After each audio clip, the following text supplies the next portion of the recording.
Light camera action থেকে সরাসরি ব্যালটের লড়াই। তামিলনাড়ুর রাজনীতিতে যেন সিনেমার মতোই চমক দেখালেন থালাপতি বিজয়।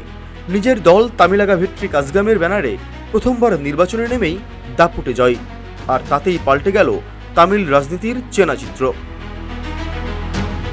প্রচারণা জুড়ে ছিল তারকার ঝলক, কিন্তু বার্তায় ছিল তীক্ষ্ণ রাজনীতি, দুর্নীতির বিরুদ্ধে অবস্থান, তরুণদের জন্য সুযোগ এবং বদলের প্রতিশ্রুতি।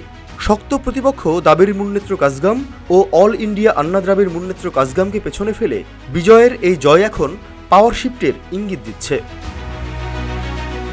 তবে বিরোধীরা থেমে নেই। তাদের দাবি এই জয় তারকা খ্যাতির জোয়ারে ভেসে আসা, কিন্তু ভোটের বাক্স বলছে জনতার রায় স্পষ্ট। বিশ্লেষকদের চোখে এটি কেবল একটি জয় নয়, এটি নতুন এক রাজনৈতিক অধ্যায়ের সূচনা। পর্দার নায়ক এবার বাস্তবের ময়দানেও, এবং গল্পটা এখনই শুরু।